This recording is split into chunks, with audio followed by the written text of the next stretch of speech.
रस्ता गाव देते समृद्धी, शेत देते रस्ता गाव देते समृद्धी। जय जवान जय किसान, जय जवान जय किसान। शेतकरी एकजुटीचा शेतकरी एकजुटीचा भारत माता की जय, भारत माता की जय। शेतकरी एकजुटीचा शेत देते रस्ता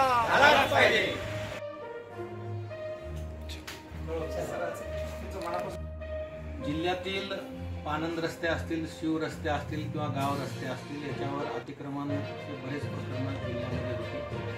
आम्ही सस्ती अदालत हा उपक्रम घेतला, त्याच्यासोबत रस्ते अदालत म्हणून उपक्रम घेतला, ज्याच्यामध्ये मामलतदार कोर्ट ॲक्टखाली जे केसेस आमच्याकडे तहसील ऑफिसला प्रलंबित होते ते प्रत्यक्ष शेतात जिथं रस्ता अडवला आहे, जिथं अतिक्रमण झालं आहे तिथं शेतात जाऊन आम्ही सुनावण्या घेतल्या आणि अशा पद्धतीनं जवळजवळ 127 रस्ते 222 किलोमीटरचे रस्ते आम्ही या सस्ती अदालत रस्ते अदालतीच्या माध्यमातून मोकळे केलेले आहे आणि ती प्रक्रिया आता पण चालू आहे। आमचा उद्देश प्रशासनाचा असा आहे की शेतकऱ्यांच्या ज्या केसेस आहेत रस्त्या संदर्भातल्या त्या सर्व निकाली काढून त्यांना रस्ता मोकळा करून देणे। अनेक गावामध्ये मी स्वतः उभं राहून रस्ते मोकळे करून घेतलेले आहेत आणि रस्ता जर चांगला असेल तर शेतकरी चांगल्या पद्धतीने त्यांची शेतीची माहिती करू शकतात। त्यांचा वेळ शेताचा कामाचा कलेक्टर ऑफिसला किंवा तहसील ऑफिसला येण्या जाण्यात जाऊ नये म्हणून आम्ही शेतात जाऊन हा विषय सोडवतो आहोत आणि ही प्रक्रिया सध्या सुद्धा चालू आहे। भविष्यात सुद्धा आम्ही हे तातडीनं कसे सोडवता येतील या संदर्भामध्ये आम्ही नियोजन करतो आहोत।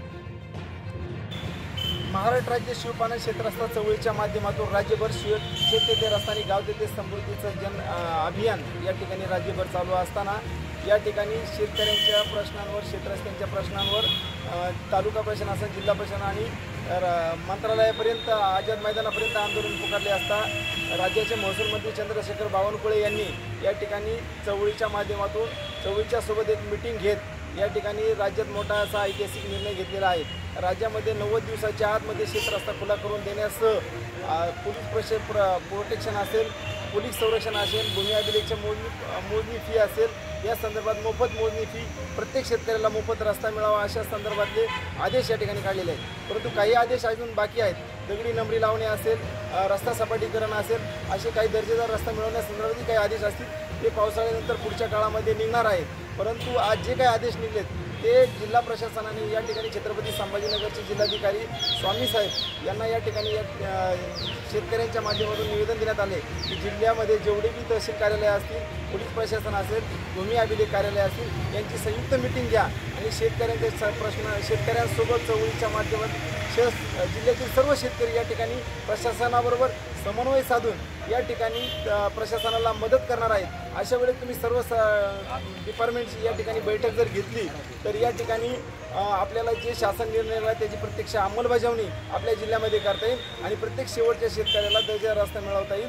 कारण ग्राम समितीपर्यंत हा विषय पोहोचणं आणि ग्राम समितीचा अहवाल राज्य समितीपर्यंत पोहोचणं हा गरजेचं आहे। या संदर्भात साहेबांनी आमचं काम चालू आहे असं सांगितलं, परंतु आतापर्यंत सरकार येतात, बदलतात, शासन निर्णय बनतात, परंतु त्याची अंमलबजावणी होत नाही। परंतु चळवळीच्या माध्यमातून शेवटच्या माझ्या भावाला दर्जा रस्ता मिळण्यासाठी चळवळीचा प्रत्येक शेतकरी या ठिकाणी काम करत आहे आणि आम्ही हा पाठपुरावा चालू ठेवणार। या जिल्ह्यामध्ये नव्हे तर राज्यभर अशा पद्धतीने चळवळ कार्यरत आहे आणि या ठिकाणी पाठपुरावा चालू ठेवणार।